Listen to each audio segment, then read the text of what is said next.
मैनपुरी जनपद फर्रुखाबाद की विकासखंड मोहम्मदाबाद के ग्राम मनकापुर निवासी डॉक्टर राम सेवक दास के आवास पर उनकी पत्नी स्वर्गीय राम सखी देवी की आत्म शांति के लिए शांत पाठ ज्ञान यज्ञ का आयोजन कबीर आश्रम मैनपुरी के महंत श्री अमर साहिब जी की अध्यक्षता में संपन्न हुआ, जिसमें बड़ी संख्या में लोग मौजूद रहे।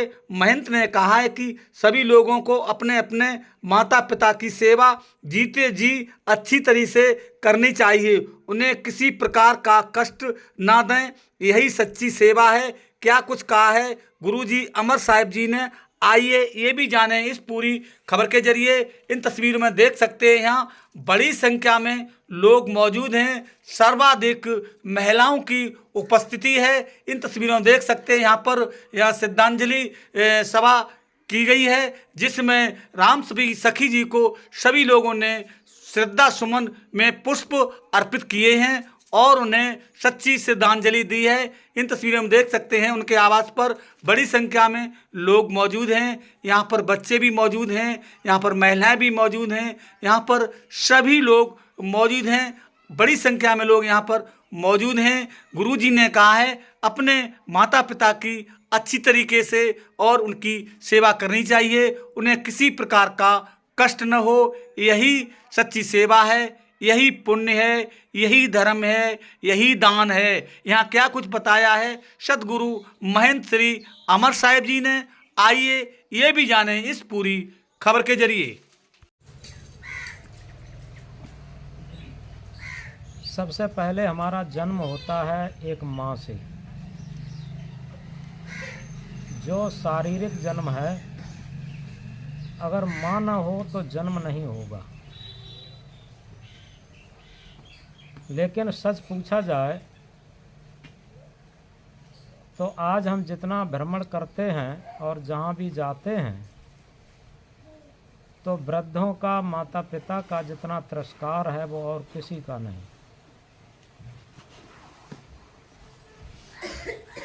अब एक कहावत है, फटे कैलेंडर हो गए आज के पितमात, फटे कैलेंडर हो गए आज के पितमात, कहाँ इसे इन्हें टांगा करूं सोच रहे चुपचाप। जिस तरीके से एक साल के बाद कैलेंडर रिटायर हो जाता है, इसी तरीके से माता पिता जब तक कमाने लायक रहते हैं या घर के कोई भी बड़े बूढ़े हैं जब तक कमाने लायक रहते हैं तब तक तो उनकी इज्जत रहती है, सम्मान रहता है। लेकिन फटे कैलेंडर की तरीके से उन्हें किसी कोने में डाल दिया जाता। फटे कैलेंडर हो गए आज के पितमात, कहाँ इन्हें टांगा करूं सोच रहे चुपचाप। मात पिता संबंध में इतना हुआ विकास, मात पिता संबंध में इतना हुआ विकास, रामचंद्र देने लगे दशरथ को वनवास। तो इस तरीके से आज तमाम मोबाइल से लेकर टीवी तक तमाम ऐसे सीरियल हैं जिनमें माता पिता को लड़के उन्हें वनवास दे रहे। इसी कोरोना काल की सच्ची घटना है।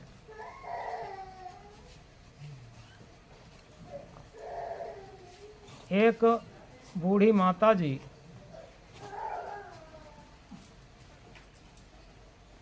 वृद्धा आश्रम में उपस्थित थीं। पत्रकार लोग गए, उनसे पूछा, माता जी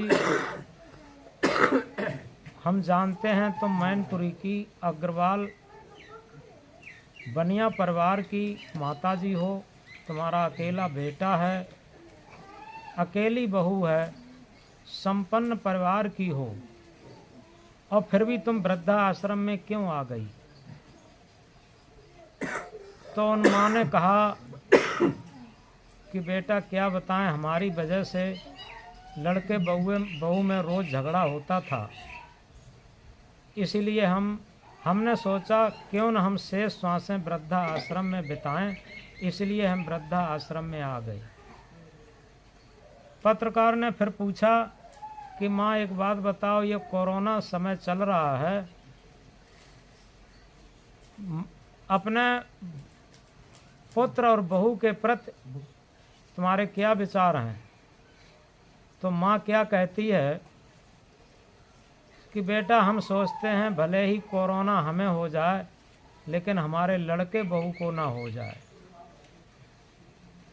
देखो, वृद्धा आश्रम में समय काट रही है माँ, लेकिन उसके अभी कुविचार पैदा नहीं हुए। और जिन संतानों को माता पिता पालते हैं, उनको पालते पालते उनके कुविचार जग जाते। तभी तो कहा है कि पूत कपूत भले हो जाए, पूत कपूत भले हो जाए, मान कुमाता होती, पुत्र सदा सूखे में रखकर स्वयं गीले में सोती। यथार्थ में माँ का जीवन में बहुत बड़ा उपकार होता है, और जब उसी माँ का तिरस्कार होता है तो भारतीय संस्कृत जिसे कहा है मातृ देवो भव, पितृ देवो भव, आचार्य देवो भव। माता सबसे पहली देवता है, पिता दूसरे देवता हैं, गुरु तीसरे देवता हैं। इस तरीके से ये तीन देवता हमारे भारतीय पद्धति के रहे हैं, लेकिन आज तीनों देवताओं का तिरस्कार हो रहा। हमें लगता ये है कि हम बहुत विकास कर गए, लेकिन यथार्थ में ये विकास कुछ नहीं, विनाश की तरफ है। क्योंकि एक्शन टू रिएक्शन, क्रिया की प्रतिक्रिया होती है। वही माता पिता का जो बच्चे तिरस्कार कर देते, एक दिन वो होता है, वो भी उसी स्थिति में जब पहुंचते हैं तब उनकी वही स्थिति होती। एक बिल्कुल सच्ची घटना बताएं। एक माता पिता का इकलौता बेटा, और उन्होंने उसे पढ़ाने में अपना बहुत कुछ खर्च कर दिया। यहाँ तक है ज़मीन का एक टुकड़ा भी बेच करके और लड़के को पढ़ाया। लड़के की गवर्नमेंट की अच्छी नौकरी लग गई। ये बिल्कुल सत्य घटना है। नौकरी लग जाने के बाद लड़का क्या करता है, एक अच्छा इंजीनियर बन गया जब, तब उसने बड़े बड़े शहर में एक बंगला खरीदा और उस बंगले में रहने लगा। जब उसका पहला पुत्र पैदा हुआ तब अपने माँ को, अपने पिता को अपने बंगले पर बुलाया।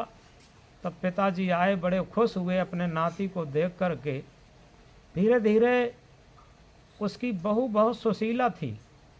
बहू ने अपने ससुर को, अपने पिता को रोक लिया और वहीं भोजन पानी देने लगी। धीरे धीरे उनका नाती भी बड़ा होने लगा। एक दिन क्या होता है, उनका लड़का जो इंजीनियर था, रात में रोज 10-11 बजे आता था। एक दिन आया, गाड़ी से उतरा, शराब में धुत, और पिता की कमरे में पहुंच गया। पिता ने देखा उसकी स्थिति, तो पिता ने समझाया कि पिता ने समझाया लड़के को कि बेटा, तुम इंजीनियर हो, हमने बड़े दुख से तुम्हें पढ़ाया है, और तुम ऐसा मत करो, ये शराब वगैरह खुरापात के काम मत करो, सादा जीवन जियो, सादा रहन सहन का जीवन जियो। आगे तुम्हारी भी संतान है, उसके भी संस्कार बिगड़ेंगे। लड़का नशा में क्या कहता, पिताजी आज ये बात तुमने कही सो कही, लेकिन आगे ये बात नहीं कह सकते। मेरी जिंदगी मेरी है, इसमें तुम हस्तक्षेप नहीं कर सकते। मैं अपनी जिंदगी को अपनी तरीके से जीऊँगा, इसमें आप तर्क वितर्क या हस्तक्षेप नहीं कर सकते। मैं जानता हूँ कि अपने जीवन को कैसे जिया जाए। तुम पिछड़े जमाने के व्यक्ति हो, तुम क्या जानो आधुनिक विकास की परिभाषा। एक ही भाषा में इतने शब्द कह दिए। पिता बेचारा चुपचाप रह गया। पत्नी ये सब देख रही थी। जब उसका नशा उतरा तो पत्नी ने समझाया अपने पति को, इंजीनियर साहब को, लेकिन उसकी एक बात समझ में नहीं आई। वो ऐसा ही रोज़ करता। पिता बहुत अंदर से दुखी रहने लगा। एक दिन क्या होता है, उस इंजीनियर का फ़ोन आता है। वो अपने घर पे ही था, उसके दूसरे इंजीनियर साथी का, और उसने एक दावत उसे निमंत्रण दिया था। उस दावत में क्या था, उसे पता नहीं क्या बोलते हैं, क्लब में दी जाती है। उसमें शराब से लेकर डांस से लेकर सारी चीज़ें होती हैं, पता नहीं क्या क्या होता है। तो उसने कहा, जिस लड़के के लिए निमंत्रण आया था, उसने कहा कि भाई एक बात बताओ दोस्त, तुमने ये निमंत्रण कैसे भेजा? तुम्हारे पिता तो इसके सख्त खिलाफ थे। तो उसने कहा, तुमको मालूम नहीं कि हमें नहीं पता कि 1 साल हो गया हमने अपने पिताजी को वृद्धा आश्रम में भर्ती कर दिया है। अब मेरा कांटा साफ हो गया। अब जी चाहे मैं अपना जीवन अपने तरीके से जीता हूँ, मुझे कोई टेंशन नहीं। एकदम उस इंजीनियर के भी मन में आया कि जैसे इसने अपने पिता को वृद्धा आश्रम में कर दिया है, ऐसे मैं भी अपने पिता को वृद्धा आश्रम में छोड़ दूंगा, हमारा भी कांटा साफ हो जाएगा। तो इस तरीके से दूसरे दिन क्या करता है, पिताजी से कहता, चलो पिताजी घूमने के लिए चलते हैं। गाड़ी में पिताजी को बिठा करके और वो चल देता है, जाकर के वृद्धा आश्रम में छोड़ आता है और वहाँ कुछ रुपए पैसे भर देता है। पिताजी रोता बिलखता वहाँ छूट गया। जो नाती की किलकारी रोज़ सुनता था, हंसी रोज़ सुनता था, नाती से खेलता था, अपने जीवन के सुंदर क्षणों को मानता था, और एकदम वो सब दुर्भाग्य में बदल गया। वृद्धा आश्रम में रोने के लिए छोड़ आया। पिता रोज़ बैठ के एक बार रो लेता और सुख दुख अपने जो वृद्धा आश्रम में लोग थे उन्हीं के साथ बैठ कर के बातों में द्वारा बांट लेता था। इधर क्या होता है, उसकी माँ, उस बच्चे की माँ, छोटी माँ, उस इंजीनियर की पत्नी, वो भी रात दिन कुड़ती रहती थी। लेकिन अब वो अपने बच्चे का बर्थडे जिसे कहते हैं जन्मदिन मनाने लगी। और जन्मदिन कहाँ मनाती, वो घर पे नहीं मनाती, वो वृद्धा आश्रम में अपने ससुर साहब के पास अपने बच्चे को ले जा कर के और वहाँ वृद्धा आश्रम में अपने बच्चे का बर्थडे मनाती। तो वो बाबा अपने नाती को देख करके बहुत खुश होते, और जब वहाँ से चलते नाती और बहू तब आंसू छलकने लगते थे। इस तरीके से मनाते मनाते धीरे धीरे 16 वर्ष का बेटा हो गया। जब 16 वर्ष का बेटा हो गया, एक दिन क्या होता है, उसी तरीके से बेटा भी शराब के नशे में धुत होकर के घर में आया, और वो इंजीनियर घर में ही था।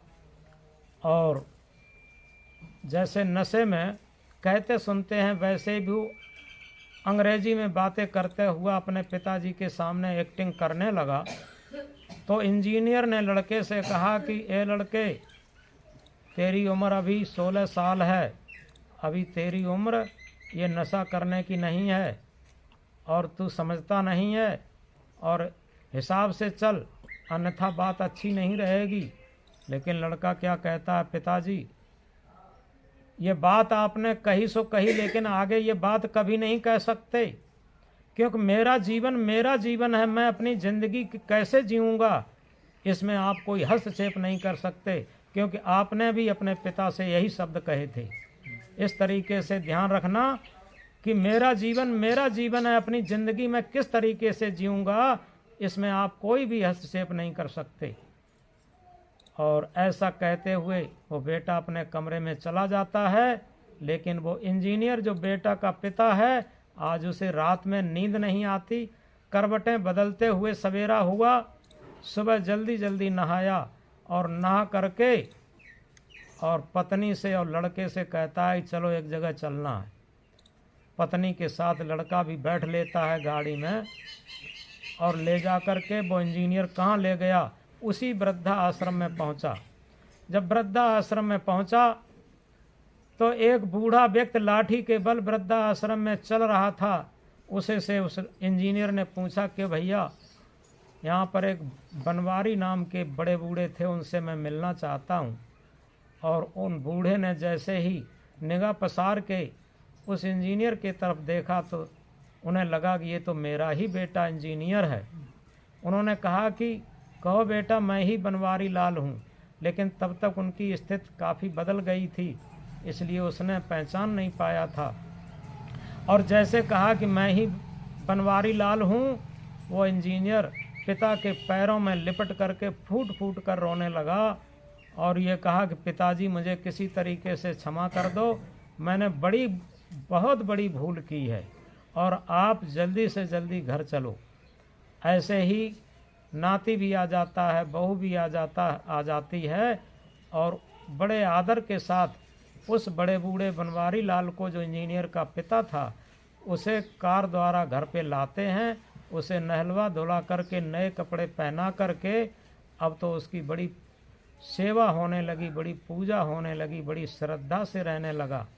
और इसी के साथ उस पिता ने अपने 16 वर्ष के बेटे को बिठा करके पिता के समग्र और ये कहा कि बेटा, आज से मैं संकल्प लेता हूँ, कभी भी मैं पिताजी का तिरस्कार नहीं करूँगा और आज से शराब तथा कोई भी दुर्व्यसन प्रयोग नहीं करूँगा और आज से तू भी संकल्प ले। तो लड़का ने क्या कहा बेटा, लड़का ने क्या कहा, पिताजी मेरा तो पहले से संकल्प है, ये तो मेरी मम्मी की युक्ति थी, मेरी मम्मी की युक्ति थी। मैंने शराब नहीं पी थी, लेकिन शराब जैसा नशा किया था। और तुम्हें जागृत करने के लिए, तुम्हारा अहंकार खत्म करने के लिए तुमने अपने पिता का तिरस्कार किया था। तो इस तरीके से अब वही परिवार बड़े प्रेम से, बड़ी शांति से और बड़ी सेवा भाव से रहने लगा। तो इस तरीके से यथार्थ में हम इस बात को गहराई से समझें कि वो कहते हैं कि जीवन जोबन राजमद अविचल रहे न कोय, जो दिन जाए सत्संग में जीवन का फल सोय। अरब खरब लो द्रव्य हो, उदय अस्त लो राज, भक्त महात्म ना तुलय, ये सब कौन है काज। अरब से खरब तक द्रव्य हो जाए, उदय से अस्त तक राज हो जाए, लेकिन भक्ति की महिमा के समतुल्य नहीं हो सकता। तो इस तरीके से डॉक्टरनी शरीर से नहीं है, वो चली गई। यथार्थ में ये सब लड़के छोटे छोटे थे, तब से हमारा आना जाना है। उनका काफ़ी सेवा भाव रहा, विनम्रता भाव भी रहा। अब ये प्रारब्ध होता है, उनके शरीर में कष्ट आया, लेकिन किसी तरीके से सही उनकी सेवा विधिवत होती रही, दवा पानी होती रही। और यथार्थ में कि इसी तरीके से हम सोचते हैं कि आज सभी लोग फूल से श्रद्धांजलि देंगे, लेकिन इसी के साथ एक श्रद्धांजलि और दें, फूल के साथ साथ एक श्रद्धांजलि और दें कि हम सारे दुर्व्यसनों से दूर रह करके और अपने बड़े बूढ़े की सेवा करते हुए, क्योंकि सेवा का संस्कार बहुत ऊंचा होता है। ये कहा है, जहाँ सेवा वहाँ त्याग है, जहाँ त्याग वहाँ प्रेम, निर्मल अंतःकरण जहाँ वहाँ शांति सुख चैन। आदमी हर प्रयास, खेतीबाड़ी से लेकर, दुकानदारी से लेकर, नौकरी से लेकर, व्यापार से लेकर, किसके लिए करता है? शांति सुख चैन का जीवन व्यतीत करने के लिए। लेकिन पूरे जीवन सुख शांति और चैन कहाँ मिलता? दुख अशांति ही मिलती है। सुख शांति का जीवन चाहते हैं तो इस महामंत्र को याद रखें, जहाँ सेवा वहाँ त्याग है, जहाँ त्याग वहाँ प्रेम, निर्मल अंतःकरण जहाँ वहाँ शांति सुख चैन। यथार्थ में एक छोटी सी बात कह कर के बात को बढ़ा रहे। सेवा भाव में बहुत बड़ी शक्ति होती है। एक बिल्कुल सत्य घटना बता रहे।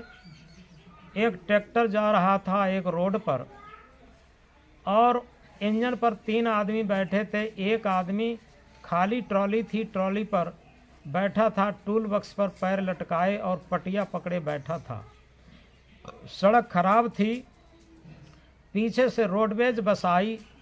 रोडवेज बस ने साइड मांगी, ट्रैक्टर वाले ड्राइवर ने साइड दी। साइड देने में क्या होता है, ट्रॉली का पहिया एक खाली में चला जाता है, ट्रॉली पलट जाती, बस भी खड़ी हो जाती। ट्रैक्टर वाले ड्राइवर ने तुरंत बस वाली सवारियों से कहा कि भैया सभी सवारी आप लोगों के हाथ जोड़ते हैं, हमारी ट्रैक्टर की ट्रॉली सीधी करवा दो, इसमें हमारा एक आदमी दब के मर गया। सभी सवारी भर भर करके उतरी और ट्रॉली को सीधा करवाया तो देखते क्या है कि वो आदमी उसमें जीवित निकला। उस आदमी से पूछा कि भैया तुम्हें कहीं चोट तो नहीं आई? उस व्यक्ति ने कहा कि भैया हमें कहीं खरोंच तक नहीं आई। एक व्यक्ति ने पूछा कि भैया एक बात बताओ कि तुम बाहर पैर लटकाए पटिया पकड़े बैठे थे, लेकिन अंदर ट्रॉली में कैसे पहुंच गए? उसने कहा भैया मुझे कुछ पता नहीं, मुझे ऐसा लगा कोई धक्का लगा, हम अंदर हो गए। और ऊपर लोहे की ट्रॉली थी, नीचे पक्की सड़क थी, अगर जरा भी कहीं लग जाती तो खोपड़ी भी फूट जाती या हाथ पैर जरूर टूट जाता और निश्चित मैं मर भी जाता, लेकिन हमें कहीं खरोंच तक नहीं आई। एक व्यक्ति ने कहा कि भैया एक बात बताओ तुम करते क्या हो? तो उस व्यक्ति ने कहा कि भैया हम कुछ नहीं करते, हम गरीब आदमी हैं। सुबह से शाम तक, सुबह से दोपहर तक 11 साढ़े 11 बजे तक ये टूटे फाटे लोग आते हैं जिनके गोड़ हाथ में फ्रैक्चर हो जाता है, उनके फ्रैक्चर संभालते हैं, पट्टी बांधते हैं, दवा दूरी देते हैं और निःशुल्क देते हैं। कोई दवा बड़ी होती है, खरीदने की होती है तो लिख देते हैं, बाद बाकी निःशुल्क सेवा करते हैं, हम कोई पाई पैसा नहीं लेते। और 11:30 बजे के बाद नहा धो करके एक छाक अपना खेती का काम करते हैं, उससे अपने बच्चों की परवरिश कर लेते हैं और सुबह शाम अपने गुरु द्वारा बताए हुए भजन को कर लेते हैं, बस इतना काम करते हैं। तो सभी लोगों के आंखों में खुशी के आंसू छलक आए और ये कहा भैया तुम बहुत धनी आदमी हो, तुम बहुत बड़े आदमी हो। कबीर साहब ने कहा है अरब खरब लो द्रव्य हो, उदय अस्त लो राज, भक्त महातम ना तुलय, ये सब कौन है काज। अरब से खरब तक द्रव्य हो जाए, उदय से अस्त तक राज हो जाए, भक्ति की महिमा के समतुल्य नहीं हो सकता। तो इस तरीके से एक छोटी सी बात कहकर के बात बंद करेंगे। एक आदमी था, उसका मुकदमा सुप्रीम कोर्ट में पहुंचा, जिसे हिंदी में उच्चतम न्यायालय कहते हैं, जो अपना दिल्ली में है। और वहाँ पर वकील काम नहीं करते, वहाँ पर बैरिस्टर काम करता। तो वहाँ बैरिस्टर ने कहा भैया ये अंतिम न्यायालय में मुकदमा है और आप गवाही सफाई देने के लिए अपना वफादार मित्र को लाना, जो कि एक अक्षर भी काट न सके। वो व्यक्ति घर पे जाता है तो सबसे पहले अपने परम वफादार मित्र के पास जाता है, जिसके ऊपर जीवन कुर्बान किया है। वह समझता था कि ये बहुत वफादार है, वफादार समझ के उसके पास जाता है, उसके ऊपर जीवन कुर्बान किया था। उससे कहता है कि मित्र जी आपके ऊपर हमने जीवन कुर्बान किया है, अंतिम न्यायालय में हमारा मुकदमा पहुंचा है, गवाही सफाई देकर इस केस से छुड़ाएं। तो पहला और प्यारा मित्र क्या कहता है, मित्र जी इस मामले में हम एक कदम भी आपके साथ नहीं चल सकते, दूसरे को तलाश लो। उसे दिल पर बहुत चोट लगती है, क्योंकि जीवन भर जन्म से लेकर मृत्युकाल तक जिस मित्र से प्रेम किया हो और वो मैन काम आने पर मना कर दे, कितना दुख होता। दूसरा मित्र जिसके ऊपर भी जीवन कुर्बान किया था, उससे कहता है मित्र जी हमारी गवाही सफाई देकर हमें अंतिम न्यायालय में मुकदमा इस केस से छुड़ाओ। तो दूसरा मित्र कहता है मित्र जी हम कचहरी तक तो चल सकते हैं, कोर्ट तक तो चल सकते हैं, उसके अंदर किसी कीमत पर नहीं जा सकते। उसे झुंझलाहट आ जाती है, कहता है एक बात बताओ, अगर प्राइम मिनिस्टर पर केस होगा तो प्राइम मिनिस्टर खड़ा रहेगा, जज कुर्सी पर बैठेगा और तुम कहते हो कोर्ट के अंदर नहीं जाएंगे, तो क्या जज साहब तुम्हारे बयान लेने कोर्ट से बाहर आएंगे? यानी तुम भी बेकार रहे। तो इस तरीके से तुम भी बेकार रहे अब उसे बहुत पश्चाताप होता है जिन मित्रों पर भरोसा किया और वो साथ छोड़ दिए। अब दुखी दिल से, टूटे हुए दिल से एक तीसरा मित्र था जिससे मित्रता न के बराबर की थी, उसके पास जाता है। उससे कहता है निवेदन के साथ, क्योंकि उसके ऊपर कोई अधिकार तो है नहीं।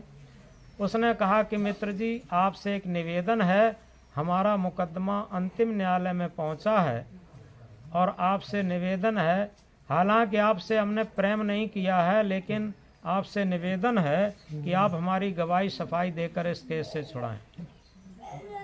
तो तीसरा मित्र दानेदार था। एक कहावत है, दानेदार दुश्मन अच्छा होता है, नादान दोस्त अच्छा नहीं होता है।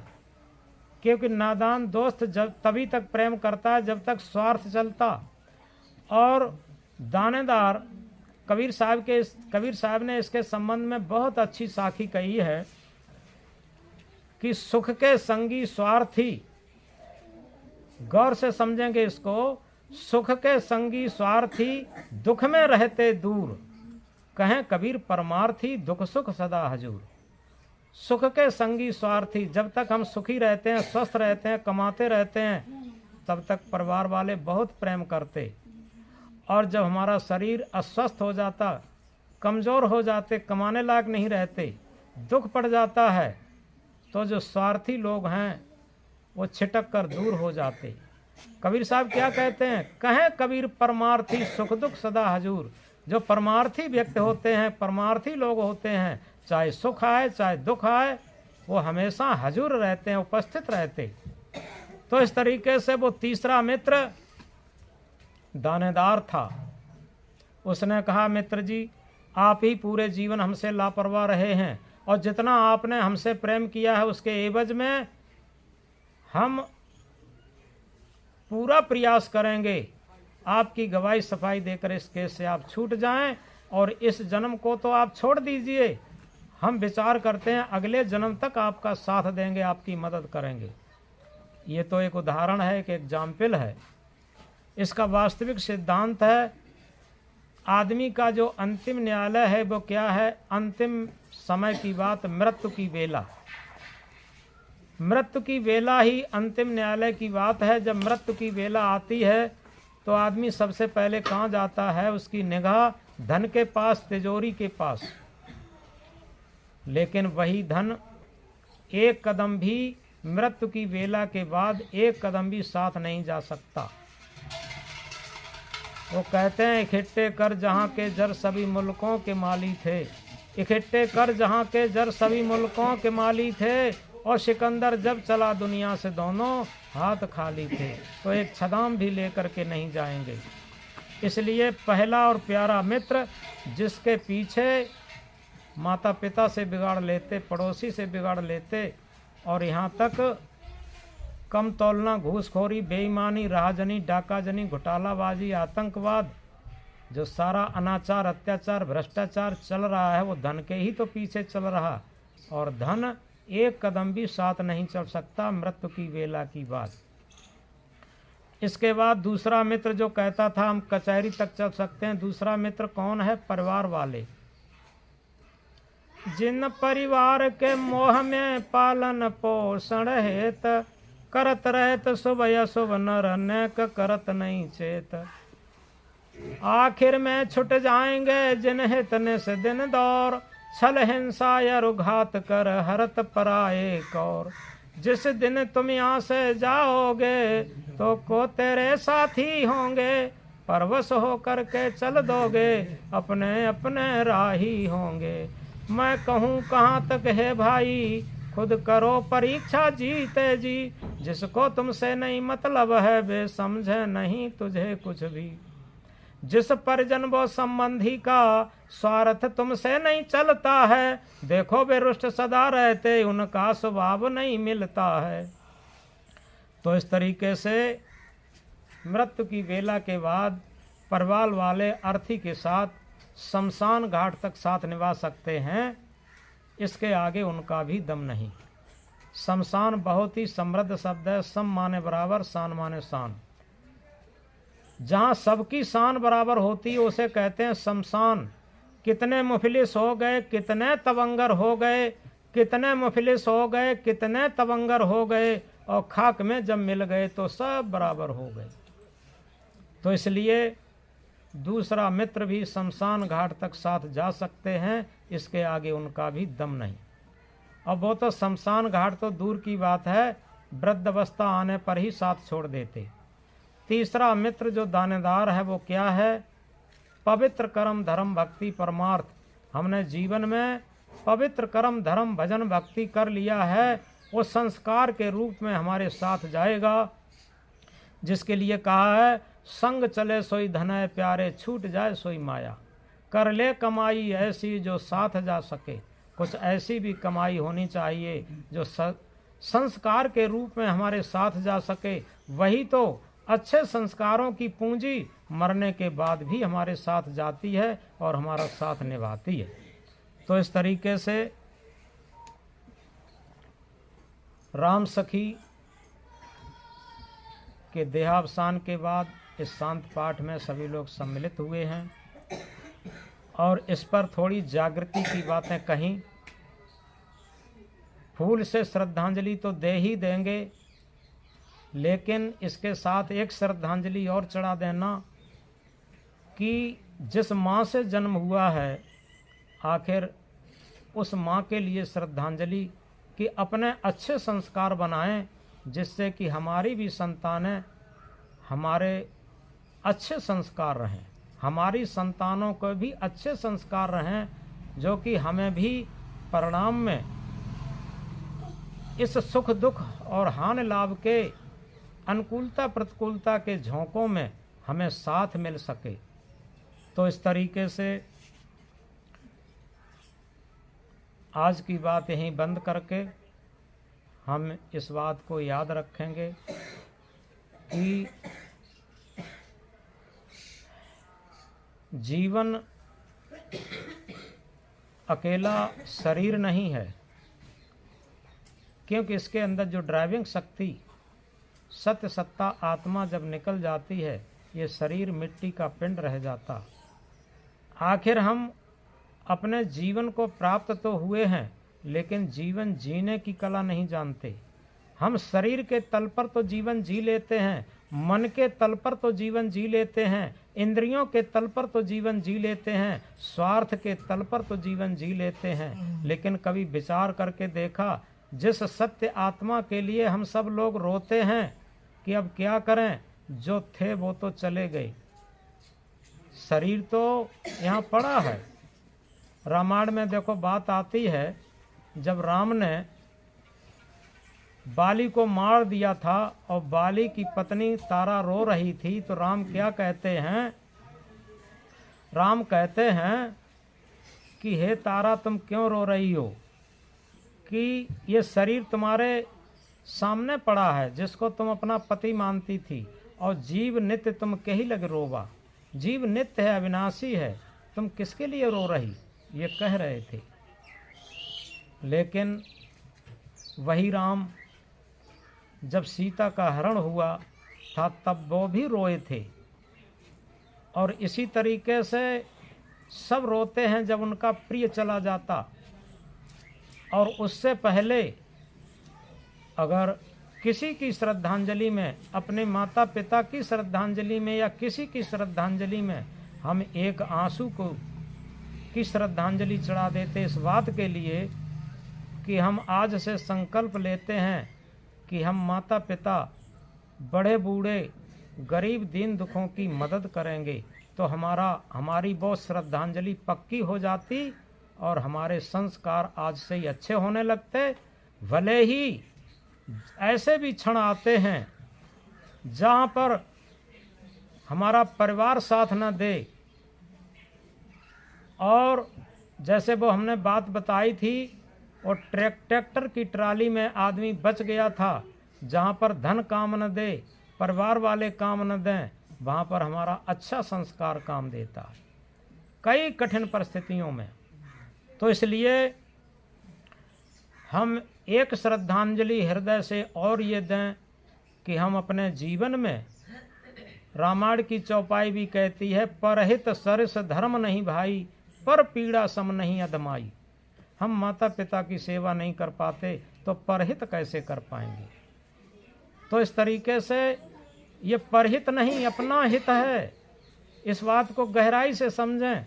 हमने जीवन में जितने भी परमार्थ के संस्कार बटोरे होंगे वो हमारा सच्चा बैंक बैलेंस है, सच्चा धन है, और ऐसा धन है जो हमारे साथ जाने वाला है।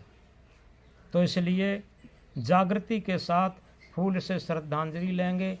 खैर यहाँ तो सब लोगों को मालूम ही है कि इस शांत पाठ में आरती के समय या श्रद्धांजलि के समय एक भी पाई पैसा नहीं चढ़ाया जाता, केवल फूल से ही श्रद्धांजलि होती, निःशुल्क होता है, क्योंकि मौत भी निःशुल्क आती है और ये शांत पाठ भी निःशुल्क होता।